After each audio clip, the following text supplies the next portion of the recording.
जब संपूर्ण वैभव होते हुए भी प्रभु श्री राम का मन व्याकुल था, तब गुरु वशिष्ठ के ज्ञान ने उन्हें विषाद से बाहर निकाला। सुनिए बकुल जी की वाणी में। जय श्री राम। स्वागत है सभी का।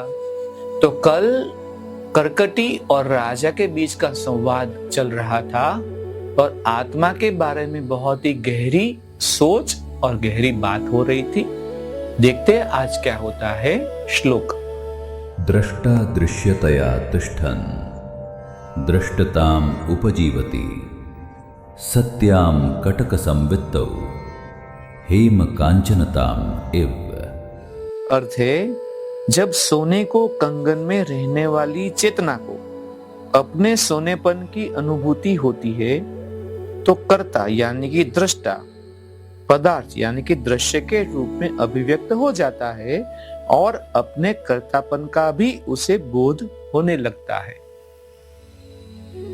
राजा ने करकटी को आगे बताया, आंख झपकते झपकते इस असीम चेतना को उसी प्रकार अपने अंदर एक युग के अनुभव प्राप्त हो जाते हैं जिस प्रकार छोटे से सपने में जवानी, बुढ़ापा और यहाँ तक कि मृत्यु का भी अनुभव हो जाता है। चेतना में दिखाई देने वाले ये सभी पदार्थ वस्तुतः चेतना से भिन्न नहीं होते। इस प्रकार आत्मा न क्रियाओं को करती है और न उनका उसे अनुभव ही होता है। चेतना ही सभी क्रियाओं को करती है और वह उनकी अनुभव कर्त्री भी है। कुछ भी उससे भिन्न नहीं। असीम चेतना के अणु में ही कर्तापन और अनुभव कर्ता अंतर्निहित है। संसार का वस्तुतः कभी निर्माण नहीं किया गया है, ना ही यह कभी तिरोहित हुआ। इसे सापेक्षिक दृष्टिकोण से ही अवास्तविक माना जाता है। चरम दृष्टिकोण से ही यह असीम चेतना से बिल्कुल भिन्न नहीं है। संत आंतरिक और बाह्य के संबंध में ही कहते हैं, ये दोनों शब्द ही है, इन दोनों शब्दों के समान पदार्थ नहीं होते। इनका प्रयोग अज्ञानियों को शिक्षा देने के लिए किया जाता है। दृष्टा स्वयं अदृश्य रहता है, अपने को देखता है, परंतु दृष्टा कभी चेतना के लिए दृश्य पदार्थ नहीं बनता। दृष्टा मात्र दृश्य है और जब अप्रकट आत्मा के प्रभावों का क्षय हो जाता है तो दृष्टा पुनः अपना विशुद्ध अस्तित्व प्राप्त कर लेता है।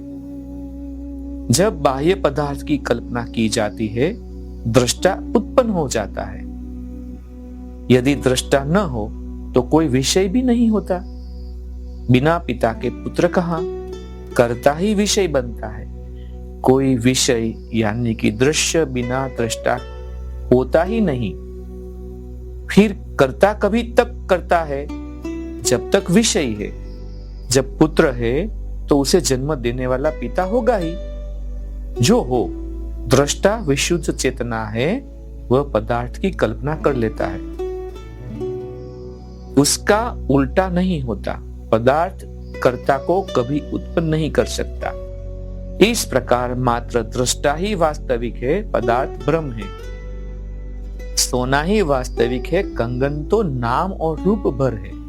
जब तक कंगन की धारणा रहती है तब तक शुद्ध सोने की बात नहीं होती और जो दिखाई दे रहा है वही दिखाई देता रहता है।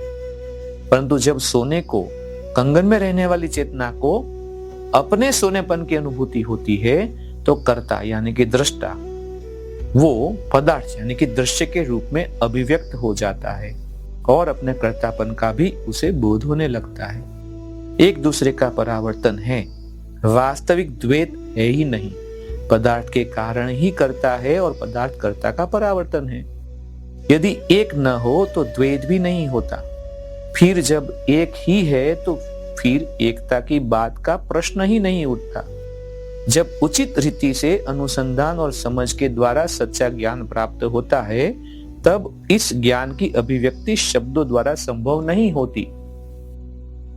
विभाजन, एकता या खंडन नहीं, इस एकता और विविधता के संबंध में होने वाला सोच विचार मात्र दुख पर विजय पाने के लिए होता है। जो इन सब से परे है वह सत्य है, वही परमात्मा है। मैं आप सभी से ये बात बोलना चाहता हूं कि आपको हो सकता है थोड़ा ये ज्ञान भारीपन लगे, लेकिन बड़े धैर्य के साथ इनका च्यवन करते रहे। इस बात के साथ इस मणिके को यहाँ पे विराम देते हैं, फिर कल हम मिलेंगे क्या होता है। तब तक के लिए जय श्री राम।